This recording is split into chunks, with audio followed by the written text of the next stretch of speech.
میں نے تیرے نام کی خاطر چیلنجز کو قبول کرنا ہے. میں نے تیرے نام کی خاطر خود کو مار کر پاک خدا تیرے نام کو جلال دینا ہے. پاک خدا میں نے تیرے نام کو اپنی زندگی میں بڑھوتی دینی ہے. تیرے حکموں کو وہ مقام دینا ہے جس کے آگے کوئی اور مقام نہیں. پاک خدا تیرے حکم میری زندگی میں اولین درجہ رکھے. پاک خدا میں نے گناہوں کو چھوڑنا ہے.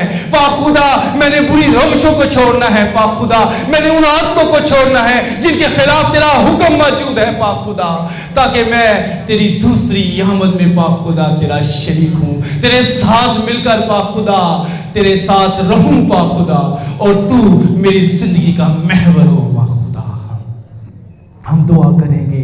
مہربان پیارے آسمانی باپ, میں دعا کرتا ہوں تمام جھکی جانوں کے لیے, ان لوگوں کے لیے پاک خدا جنہوں نے آج تیرے کلام کو سنا ہے, ان کرداروں کے بارے میں بھی سنا ہے جنہوں نے پاک خداوند اس کوالیفیکیشن کو پورا کیا اور دل و جان سے تجھے اپنا اولین پاک خدا درجہ دیا ہے. رحم سے بھرے ہوئے خدا ان تمام جھکی جانوں کے لیے پاک خدا میں روحانی لیول کی بڑھوتی کی دعا کرتا ہوں. پاک خدا ان کی جسمانی زندگیاں تو کسی کے لیے خاص نہیں ہوں گی, لیکن ان کے روحانی لیول تیری حضوری میں بہت بڑے دے. پاک خدا جھکی ہوئی جانوں کے لیے دعا کرتا ہوں, ان کی روحانی زندگیوں کو بڑھا دے تاکہ یہ لائق طور پر تیرے لائق بن سکے اور تیرے ساتھ بیٹھ سکے. دعا کرتا ہوں پاک خدا کہ ہم صحیح معنوں میں کرسمس کی اسپرٹ کو پکڑے. پاک خدا سمجھے. پاک خدا ہم محض زمینی سجاوٹیں کرنے والے نہیں بلکہ اپنے آپ کو پاک خدا تیرے لیے سجانے کے لیے تیار ہو جائیں. ہماری بناوٹیں, ہماری وضع, ہماری صورتیں مقدسین کی ہو جو تو چاہتا ہے, اور پاک خدا تیری حضوری میں قابل قبول ٹھہرے. تیرے بیٹے یسوع المسیح کے نام سے مانگتا ہوں, آمین. خدا آپ سب کو بڑی برکت دے.